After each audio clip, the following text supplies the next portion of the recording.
नमस्कार मित्रांनो, आजच्या या व्हिडिओमध्ये आपण पाहणार आहोत मानवी जीवनाचा खरा आधार असलेल्या श्रीमद भगवद्गीतेचे 18 अध्याय आणि 700 श्लोकांचे संपूर्ण सार।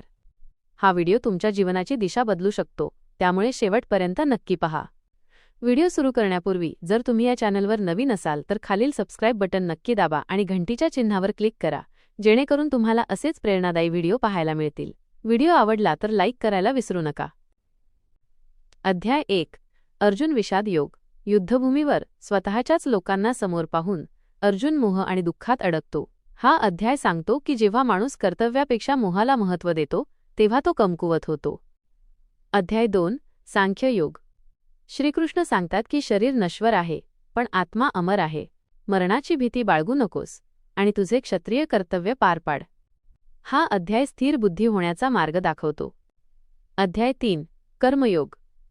जगात कोणीही कर्म केल्याशिवाय राहू शकत नाही, पण कर्माचे फळ आपल्या हातात नसते, म्हणून फक्त प्रामाणिकपणे कर्म करत राहणे हाच श्रेष्ठ मार्ग आहे। अध्याय 4, ज्ञान कर्मसन्यास योग। योग्य ज्ञान मिळाल्यावरच कर्माचे बंधन तुटते। श्रीकृष्ण आपल्या अवताराचे प्रयोजन सांगतात आणि कर्माला ज्ञानाची जोड देण्यास सांगतात। अध्याय 5, कर्मसन्यास योग। बाहेरून कर्म करणे आणि आतून विरक्त राहणे म्हणजेच फळाची आसक्ती नसणे हे संन्यासापेक्षा श्रेष्ठ आहे। अध्याय 6, आत्मसंयम योग। मन हाच आपला मित्र आहे आणि मन हाच आपला शत्रू। ध्यानाद्वारे मनावर ताबा मिळवून स्वतःचा उद्धार कसा करावा हे यात सांगितले आहे। अध्याय 7, ज्ञानविज्ञान योग। सृष्टीतील प्रत्येक कणात परमेश्वर कसा सामावलेला आहे हे श्रीकृष्ण स्पष्ट करतात। अध्याय 8, अक्षर ब्रह्मयोग। माणूस शेवटच्या क्षणी ज्याचा विचार करतो तशीच त्याची गती होते, म्हणून आयुष्यभर ईश्वराचे स्मरण करण्याची सवय लावावी। अध्याय 9, राजविद्या राजगुह्य योग। भक्ती हा सर्वात सोपा मार्ग आहे।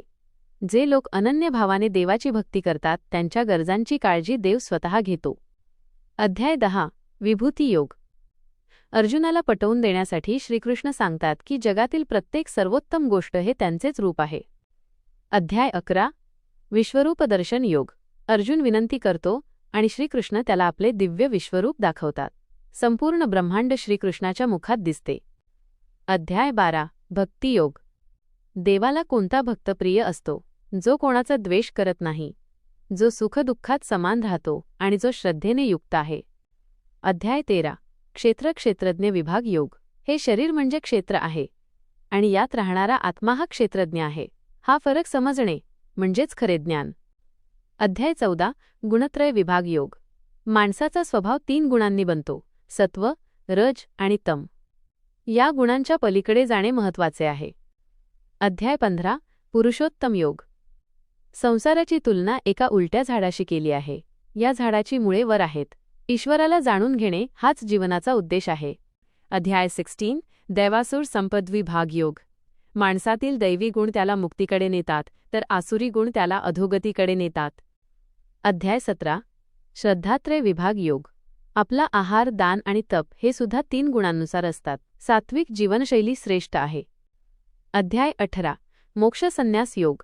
त्याग म्हणजे कर्म सोडणे नव्हे तर कर्माच्या फळाचा त्याग करणे। शेवटी श्रीकृष्ण सांगतात, सर्व सोडून फक्त माझ्या शरणी येईल, मी तुला सर्व पापांतून मुक्त करेन। जाता जाता भगवद्गीतेतील हा सर्वात महत्त्वाचा संदेश नेहमी लक्षात ठेवा। कर्मण्येवाधिकारस्ते मा फलेषु कदाचन मा कर्मफल हेतुर्भूर्मा ते। अर्थ, तुला केवळ तुझे कर्म करण्याचा अधिकार आहे, त्याच्या फळावर कधीही नाही। त्यामुळे फळाच्या अपेक्षेने कर्म करू नकोस आणि कर्माचा त्याग करण्याचा विचारही मनात आणू नकोस। भगवद्गीतेचे हे सार आपल्या दैनंदिन जीवनात अंमलात आणल्यास आपल्याला मानसिक शांती आणि यशाचा मार्ग नक्कीच मिळेल। तुम्हा सर्वांना हा व्हिडिओ कसा वाटला खाली कमेंट करून नक्की सांगा आणि जय श्रीकृष्ण लिहायला विसरू नका। हा माहितीपूर्ण व्हिडिओ तुमच्या मित्रमैत्रिणींना आणि परिवाराला पाठवा। पुन्हा भेटूया अशाच एका नवीन आणि प्रेरणादायी विषयासोबत। धन्यवाद।